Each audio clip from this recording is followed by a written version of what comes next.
ರಾಜ್ಯದ ಮುಖ್ಯಮಂತ್ರಿ ಸಿದ್ದರಾಮಯ್ಯನವರ ಪೊಲಿಟಿಕಲ್ ಕೆರಿಯರ್ನಲ್ಲೇ ಒಂದು ಹೈಲೈಟು ಅಂತ ಹೇಳಿದ್ರೆ ಅವರು ಮಾಡಿದಂತಹ ಪಾದಯಾತ್ರೆ. ಆವತ್ತು ಅಕ್ರಮ ಗಣಿಗಾರಿಕೆ ವಿರುದ್ಧ ಸಿದ್ದು ಪಾದಯಾತ್ರೆಯ ಸಮರವನ್ನ ಸಾರಿದ್ರು. ಬಟ್ ಇವತ್ತು ಅದೇ ಅಕ್ರಮ ಗಣಿಗಾರಿಕೆ ಕೇಸ್ನಲ್ಲಿ ಫುಲ್ ಸೈಲೆಂಟ್ ಆಗ್ತಾ ಇದ್ದಾರೆ ಮುಖ್ಯಮಂತ್ರಿ ಸಿದ್ದರಾಮಯ್ಯನವರು ಅನ್ನೋದು ಕಂಡು ಬರ್ತಾ ಇದೆ. ಅಕ್ರಮ ಗಣಿಗಾರಿಕೆ ಕೇಸ್ಗೆ ಸಂಬಂಧಪಟ್ಟಂತೆ ಅವರದ್ದೇ ಪಕ್ಷದ ಸಚಿವರು ಸರ್ಕಾರಕ್ಕೆ ಲಿಟ್ರಲಿ ಮುಜುಗರವನ್ನ ಉಂಟು ಮಾಡುವಂತಹ ರೀತಿಯಲ್ಲಿ ಪತ್ರವೊಂದನ್ನ ಬರೆದಿದ್ದಾರೆ. ಅಕ್ರಮ ಗಣಿಗಾರಿಕೆ ಮಟ್ಟ ಹಾಕೋದಾಗಿ ಹೇಳಿದಂತಹ ಸಿಎಂ ಸಿದ್ದರಾಮಯ್ಯ ಇವತ್ತು ಗಣಿಗಾರಿಕೆ ತನಿಖೆಯ ಯಾವ ಹಂತದಲ್ಲಿದೆ ಅನ್ನೋದರ ಕುರಿತಾಗಿ ಒಂದು ಪತ್ರವನ್ನ ಬರೆದಿದ್ದಾರೆ. ಅದರಲ್ಲಿ ತನಿಖೆ ಎಲ್ಲ ಕುಂಠಿತವಾಗಿ ಸಾಗ್ತಾ ಇದೆ, ತೆವಳ್ಕೊಂಡು ಸಾಗ್ತಿದೆ ಅಂತ ಹೇಳಿ ಬರೆದಿದ್ದಾರೆ. ಬಟ್ ಸಿಎಂಗೆ ಪತ್ರ ಬರೆದು ಏನು ಅಸಮಾಧಾನವನ್ನ ಸಚಿವರು ಹೊರಹಾಕಿದ್ದಾರೆ. 1.5 ಲಕ್ಷ ಕೋಟಿ ಗಣಿ ಅಕ್ರಮದಲ್ಲಿ ಏನು ಶೀಘ್ರ ಕ್ರಮಕ್ಕೆ ಆಗ್ರಹಿಸಿದ್ದಾರೆ.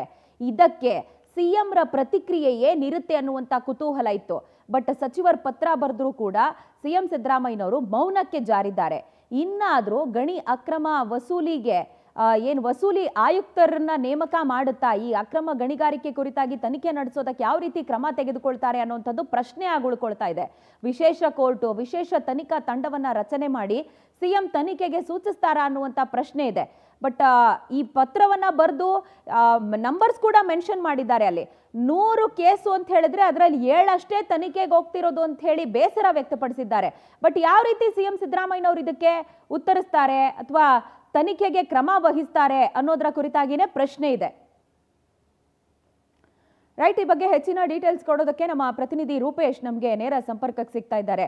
ರೂಪೇಶ್, ಈಗ ಸಿಎಂರ ಪೊಲಿಟಿಕಲ್ ರೆಸ್ಯೂಮ್ ಅನ್ನ ಗಮನಿಸಿದ್ರೆ ಒಂದು ಹೈಲೈಟು ಅಥವಾ ವೇಟೇಜು ಅಂತ ಹೇಳಿದ್ರೆ ಗಣಿಗಾರಿಕೆ ವಿರುದ್ಧ ಅವ್ರು ಸಾರಿದ್ದ ಸಮರ, ಮಾಡಿದ್ದ ಪಾದಯಾತ್ರೆ. ಬಟ್ ಈಗ ತಮ್ಮದೇ ಪಕ್ಷದ ಸಚಿವರು ಈ ಬಗ್ಗೆ ಡೀಟೇಲ್ಡ್ ಆಗಿ ಪತ್ರ ಬರೆದ್ರು. ಸಿಎಂ ಯಾಕೆ ರಿಯಾಕ್ಷನ್ ಲೆಸ್ ಆಗಿದ್ದಾರೆ ಅನ್ನೋದೇ ಪ್ರಶ್ನೆ ಆಗ್ತಾ ಇದೆ.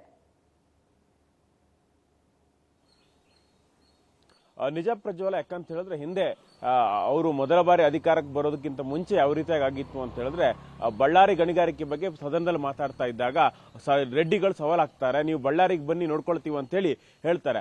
ಆ ಸಂದರ್ಭದಲ್ಲಿ ತೊಡೆ ತಟ್ಟಿ ಹೆಗಲನ್ನು ಮುಟ್ಟಿ ಶಪಥವನ್ನು ಮಾಡಿದ್ರೆ ಬಳ್ಳಾರಿಗೆ ಬಂದೇ ಬರ್ತೀನಿ ಅಂತೇಳಿ ಅದಾದ ಬಳಿಕ ಇತಿಹಾಸ ಯಾವ ರೀತಿ ಬಳ್ಳಾರಿ ಪಾದಯಾತ್ರೆ ಆಯಿತು ಅಂತೇಳಿ ಅಭೂತಪೂರ್ಣ ಆಗಿರ್ತಕ್ಕಂಥ ಯಶಸ್ಸು ಸಿಎಂ ಸಿದ್ದರಾಮಯ್ಯನವರು ಸಿಗುತ್ತೆ. ಅದಾದ ಬಳಿಕ ಸಿಎಂ ಅವರು ಸಿದ್ದರಾಮಯ್ಯನವರು ಆಗ್ತಾರೆ.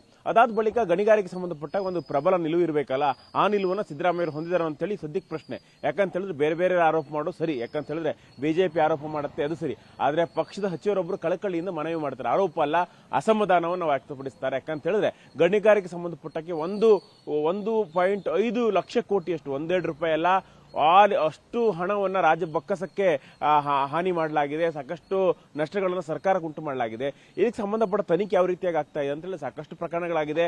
100 ಪ್ರಕರಣ ಆಗಿದೆ ಅಂತೇಳಿ ಕೇವಲ 7 ಪ್ರಕರಣ, 7% ಪ್ರಕರಣಗಳು ಮಾತ್ರ ತನಿಖೆ ಆಗ್ತಾ ಇದೆ. ಉಳಿದ ಪ್ರಕರಣದಲ್ಲಿ ತನಿಖೆಯೇ ಆಗ್ತಾ ಇಲ್ಲ. ಅದು ಕೂಡ ತನಿಖೆ ಆಗ್ತಾ ಇದ್ರು ಕೂಡ ಮೀನಮೇಷ, ತನಿಖೆ ಮಾಡಬೇಕು ಅಥವಾ ಬೇಡ ಅಂತೇಳಿ ನಿಧಾನ ಪ್ರಕ್ರಿಯೆ ಆಗುತ್ತೆ. ಯಾಕಂತ ಹೇಳಿ ಪ್ರಕರಣ ಮುಚ್ಚಿಗೆ ಸಾಧ್ಯ ಆಗುವುದಿಲ್ಲ, ಕೋರ್ಟ್ನಲ್ಲಿರುತ್ತೆ. ಇದಕ್ಕೋಸ್ಕರವಾಗಿ ಪ್ರಕರಣ ಸಂಬಂಧಪಟ್ಟಂತೆ ನಿಧಾನಗತಿ ತನಿಖೆಗಳು ಆಗ್ತಾ ಇದೆ. ಈಗ ಸಂಬಂಧಪಟ್ಟಂತೆ ಪತ್ರವನ್ನು ಬರೆದು ಎಚ್ ಕೆ ಪಾಟೀಲ್ 3 ತನಿಖೆ ವಹಿಸಿದ್ದಾರೆ. ಒಂದು ವಸೂಲಿ ಆಯುಕ್ತರ ನೇಮಕ ಮಾಡಬೇಕು. ಯಾಕಂತ ಹೇಳಿದ್ರೆ ಗಡಿ ನಷ್ಟ ಏನೇನಾಯ್ತಲ್ಲ ಅದನ್ನು ವಸೂಲಿ ಮಾಡಬೇಕು ಅಂತ ಹೇಳಿದ್ದಾರೆ. ಆದ್ರೆ ಸಿಎಂ ಸಿದ್ದರಾಮಯ್ಯನವರು ಈ ಸಂಬಂಧಪಟ್ಟಂತೆ ಸ್ಪಷ್ಟ ನಿಲುವನ್ನು ಹೊಂದಿದ್ದಾರಾ, ಸ್ಪಷ್ಟ ನಿಲುವನ್ನ ತೋರಿಸ್ತಾರ ಅನ್ನೋದೇ ಪ್ರಶ್ನೆ ಆಗಿದೆ ಇಲ್ಲಿಗ Prajwala. Fine Rupesh, thank you ಡೀಟೇಲ್ಸ್ಗೆ.